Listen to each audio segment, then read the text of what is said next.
Bonjour à tous, merci d'être tous présents parmi nous.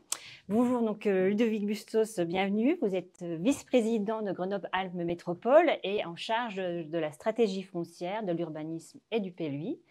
Bonjour David Rodriguez-Sorez, vous êtes architecte et chargé de projet à la direction urbanisme et aménagement au sein de la métropole. Alors, merci à vous deux d'être présents parmi nous. Et donc, avant de démarrer l'échange, je vais faire une courte présentation sur le sujet du jour, qui est donc la division parcellaire, à savoir cette division qui a pour objectif de séparer un terrain en plusieurs lots pour construire une, deux, voire davantage de maisons. Ce sujet de la maison concentre de nombreuses controverses, surtout quand on le regarde au regard des enjeux de sobriété foncière. Parmi ces controverses, on peut par exemple citer que la maison pavillonnaire reste un modèle fortement plébiscité par les ménages en France, environ 80%. Et en face, on voit que la maison pavillonnaire est à la fois énormément consommateur de foncier. Alors quasiment le même chiffre, c'est 79% du foncier qui est pris pour l'habitat est pris pour l'habitat individuel au sein de la région grenobloise. Une autre controverse qu'on peut citer, c'est aussi le fait que les projets de division parcellaire, surnommés aussi la densification douce, limitent l'étalement urbain et s'inscrivent dans un contexte de pression foncière accrue. Mais on peut voir aussi que face à ça, il y a de plus en plus aussi de tensions avec le voisinage et des problèmes aussi au niveau de la qualité de l'architecture, de l'environnement, du paysage, mais aussi des usages dans les espaces publics. Alors, face à ces tensions, voire à ces approches antagonistes, à l'aune du ZAN, comment accompagner cette division parcellaire et comment assurer la qualité dans ces tissus de pavillonnaire.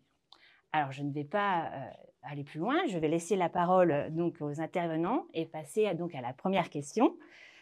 Pour vous, Ludovic Bustos, donc pourquoi la métropole de Grenoble a réalisé ce guide sur la division parcellaire et quelles étaient les attentes et les besoins des élus par rapport à ce type de projet qualifié donc de densification douce?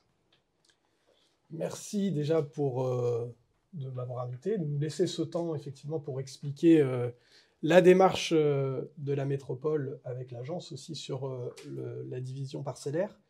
En fait, dans la genèse, il y a plusieurs facteurs qui nous ont poussé à réfléchir sur cette question.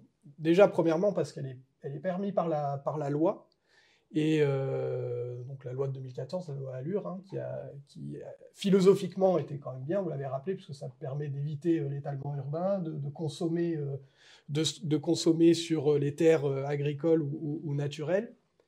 Mais en même temps, ça a suscité, puisque comme ce n'était pas hyper bien encadré, ça a suscité des problématiques environnementales, de conflits de voisinage, et puis de l'inquiétude aussi sur un certain nombre de pavillons qui étaient en train de muter. Moi, j'étais tout jeune maire en 2014, et je peux vous dire que les 2 premières années, je les ai passées à consoler des voisins qui pensaient avoir bien fait en divisant leur parcelle et qui se retrouvaient avec un cadre de vie changé, avec un vis-à-vis beaucoup plus important, avec un environnement plus asphyxié. Et c'était assez douloureux pour nous, parce que, enfin pour moi en tout cas, parce que j'avais pas forcément les règles pour pouvoir essayer de changer les choses. Et en même temps, il fallait aussi expliquer que ça faisait partie de la loi, c'était permis et qu'on ne pouvait plus consommer autant de foncier comme on l'avait fait avant. Ensuite, la métropole est arrivée, où elle a dû concevoir en très peu de temps un règlement d'urbanisme, hein, en 4 ans, 4 ans et demi. On savait que ce règlement, on allait être attendu au tournant. Ça n'a pas été facile d'arriver à convaincre la nécessité de le faire, mais globalement, ça s'est bien passé au mandat dernier. C'est Yannick Olivier qui pilotait ça, avec un règlement qui avait aussi une OAP, qui est une OAP formidable, qui est une OAP paysage et biodiversité, qui va encore être travaillée prochainement.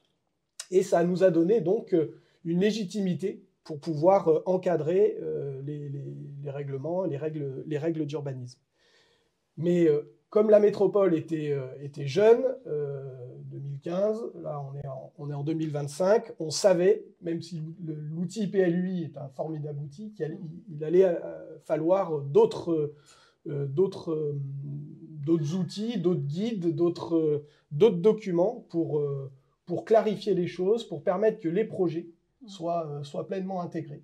Et ça, c'était une demande aussi des maires, un peu de toute, j'allais dire, déjà de tout bord politique, ça c'est sûr, mais surtout de toute typologie de communes, que ce soit les maires de montagne, les maires ruraux, semi-ruraux, et même aussi au niveau de l'urbain, il y avait une vraie demande de ne pas subir la division parcellaire, et on voit bien qu'il y a plusieurs facteurs à prendre en compte, l'environnement, le voisinage, la pente, et on a donc voulu permettre, parce que la métropole a une ingénierie que certaines communes n'ont pas, permettre de développer des outils qui, in fine, seront faits pour améliorer, on l'espère, les prochaines constructions et avoir une division parcellaire sans douleur et sans larmes, pour récupérer une citation de notre directeur de l'aménagement favori, Bruno Magnier.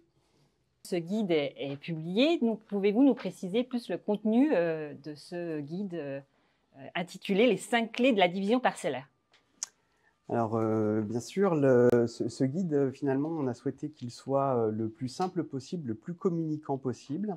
Et on a, pour ce faire, partagé le guide en 3 parties. Une première partie qui permet de présenter finalement les intentions de ce guide et les enjeux liés à la division parcellaire. Une seconde partie, alors je vais peut-être prendre un petit guide pour le montrer. Voilà, une seconde partie qui, elle, permet d'identifier les différents processus et les personnes clés qui permettent d'accompagner la division, avec quelques notions aussi de temps qui sont expliquées. Et puis, le centre du guide qui, lui, permet d'ouvrir la discussion entre porteurs de projets et services instructeurs. Et on a sur cette partie centrale décliné effectivement 5 clés qui nous paraissaient essentielles pour réussir la division parcellaire. Alors parmi ces 5 clés, on a dans un premier temps mis un point d'attention pour bien prendre en compte le contexte, qu'il soit bâti ou non bâti, connaître les propriétés du terrain. Donc on a cette très belle illustration centrale qui nous montre un petit peu les spécificités de notre territoire. Hein. On a à la fois un territoire de plaine et de montagne, donc avec des situations effectivement en pente qui peuvent aussi être très, très prégnantes sur les modes de diviser. Et sur ce premier point, on met donc en évidence les caractéristiques du terrain et puis aussi la question du voisinage. Puisque comme l'a dit Ludovic, souvent dans la division, ce paramètre est sous-estimé et les questions de vis-à-vis ou de gêne par rapport au voisinage sont elles aussi très importantes pour réussir cette division. Ensuite, le deuxième point qu'on a souhaité mettre en avant, c'est la question des accès. Alors effectivement, les accès, ils sont très importants puisque c'est le premier regard qu'on va avoir sur une opération de division quand on est passant ou quand on est voisin. Et donc, on a souhaité mettre en avant la question de la mutualisation des accès. Alors ça, c'est des choses qui existent déjà dans notre règlement, hein, que ce soit le règlement de zonage ou comme l'a dit aussi Ludovic, dans l'OAPPB, hein, qui existe déjà, mais qu'on a souhaité ici rassembler sur ce document un petit peu synthétique. Donc, et sur ce point soigner les accès, on a aussi la question d'aménager et de soigner son entrée.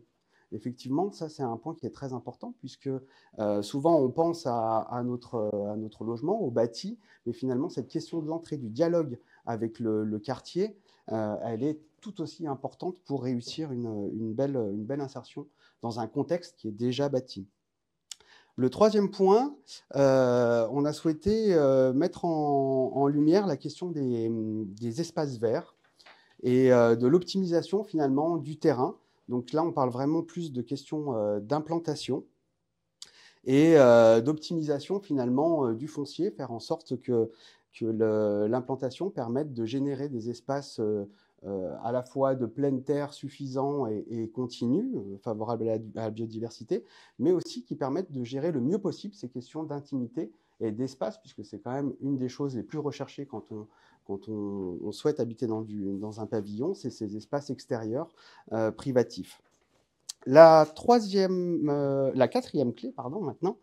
La quatrième clé s'inscrit un peu dans la suite de celle présentée précédemment et attire l'attention du pétitionnaire sur la question du renforcement en fait, de la nature existante.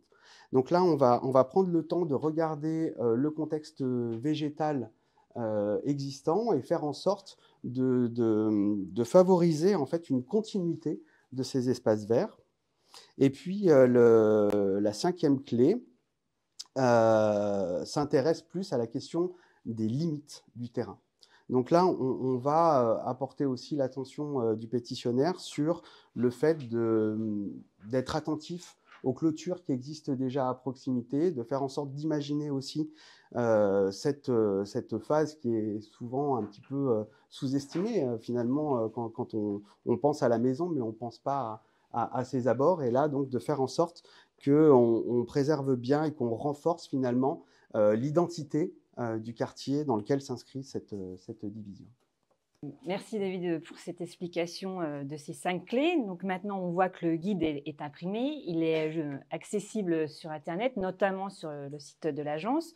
Donc quels sont les choix, comment il va être diffusé et quels sont les objectifs de valorisation de ce guide maintenant? Alors, si on veut que ça fonctionne, il faut que ça puisse s'envoler de partout. Et ça, c'est la clé pour que ça puisse marcher, qu'on puisse avoir des projets qui soient améliorés. Donc l'idée, c'est d'en faire à la fois une diffusion parmi les acteurs de la fabrique de la ville, hein, ça c'est important, que ce soit les notaires, les archives, les paysagistes, enfin, tous ceux qui font projet avec nous. On a aussi besoin de sensibiliser les élus des communes, puisque, ils sont demandeurs, mais il faut aussi qu'ils soient le relais de ce guide. On va avoir un gros travail à faire aussi avec les instructeurs, comme le disait David, à la fois les instructeurs communaux, mais aussi les instructeurs métropolitains, parce que certaines communes ont confié l'instruction à la métropole. Donc là aussi, il faut vraiment que les professionnels puissent s'emparer de ce guide-là pour déminer des situations. Et puis, il faut vraiment que le grand public et la population puissent y avoir accès. Moi, je compte sur les communes aussi pour peut-être remettre des liens sur leur propre site internet ou renvoyer sur le site de l'agence ou sur le site de la métropole. Mais il faut que le grand public s'en saisisse. On a souvent, comme je le disais, des gens qui regrettent la division en disant « mais avant je voyais la montagne, maintenant je vois ma belle-fille ». Oui, bon, il faut qu'on fasse différemment. Moi, franchement, j'ai déjà eu ce genre de commentaires. C'était assez rigolo. Donc ça, il faut vraiment qu'on le prenne en compte. Il y a des gens qui veulent valoriser leur foncier pour différentes raisons, pour des donations, pour avoir aussi les enfants à côté, mais il faut aussi qu'on puisse leur expliquer les enjeux, les limites et les choses à réussir à faire pour que ça fonctionne et les choses à éviter. Je crois que le guide sera aussi présenté à la Biennale des villes en transition, hein, qui aura lieu au mois de mai. Et on aurait souhaité pouvoir le présenter un peu de partout, mais bon, les finances publiques sont ce qu'elles sont. On va réduire aussi notre voilure dans les déplacements et les différents salons. Mais je sais qu'on a, par le biais des réseaux, on a aussi déjà des collectivités ou d'autres métropoles qui regardent ça de près, puisque effectivement, ça touche pas que la question métropolitaine grenobloise, c'est un sujet qui est évidemment national. Donc pour que ça marche, je veux dire que c'est comme une bonne musique, il faut que ça vive, il faut que ça parte dans toutes les ondes et dans tous les réseaux possibles. Et il faut qu'on arrive à le plébisciter, parce que pour moi, c'est effectivement quelque chose de simple, de clair, mais qui peut réussir et qui peut contribuer à faire des beaux projets. Il y a des divisions parcellaires qui sont douloureuses, il y en a d'autres qui sont réussies. Dans ma commune, ça a aussi été le cas. Et il faut qu'on arrive à s'appuyer sur ces réussites-là pour donner les 5 clés, ou voire les 5 enjeux pour réussir.